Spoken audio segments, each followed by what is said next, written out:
the author of PassLok, and in this video I'm going to show you how to make a strong key in order to provide security for your messages.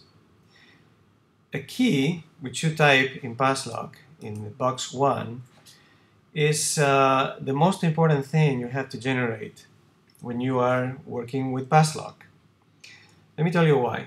If I type a key that is not good, and I'm showing it right now, I have the checkbox show clicked so you can see it, what will happen is that a cracker will be able to get it very easily. Like if I use for a password PassLok, well, PassLok tells me it's terrible. Not because it is obviously terrible, it would be one of the very first choices that a hacker will try, but also because it's too short. It's too short, it's only 7 characters long. I will need to make it longer, so let's keep adding numbers. PassLok still tells me it is terrible.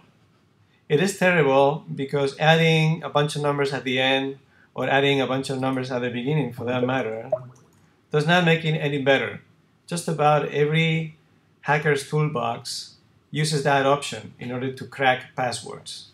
Common words with numbers at the beginning, numbers at the end. PassLok is not going to give you any credit for that. So let's try something else. Let's try something that involves numbers, involves lowercase letters, involves capitals, but in a clever way. For instance, let's say that I want to say I'll eat 42 bananas. It tells me it's adequate because the length is adequate and because it combines some numbers not at the beginning or at the end, but in the middle, lowercase, it has one capital, but it would be better if it's not at the beginning. You get more credit, say if you put it in the middle. Okay, this is actually very good because it has a space. If I, on top of that, if I add some special character like a minus, now it's a very good, very good. Why is it very good? Because a hacker will have to try not only lowercase letters, will have to try capitals, will have to try adding numbers, will have to try adding special characters to all the different possibilities that he or she is going to try to crack your passwords. There is no way that a hacker can know if he's close to cracking the password. There is no indication. So the only way this person is going to have, or the computer program, to get it is to actually get it exactly, by which he needs to try every possibility.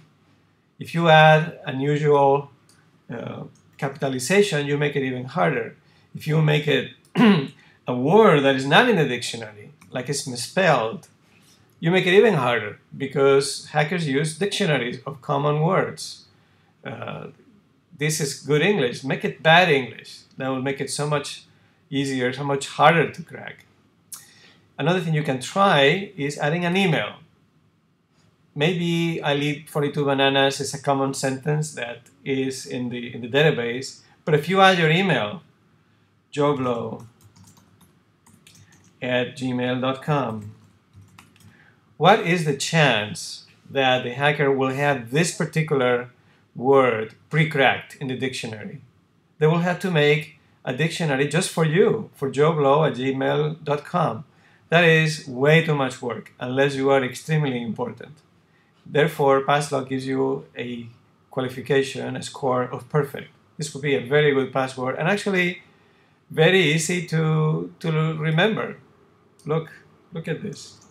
I'll eat 42 bananas. joblo@gmail.com. A perfect password, easy to remember. So if you hit make lock, it will take a fraction of a second. PassLok will protect you from yourself if you use a bad password.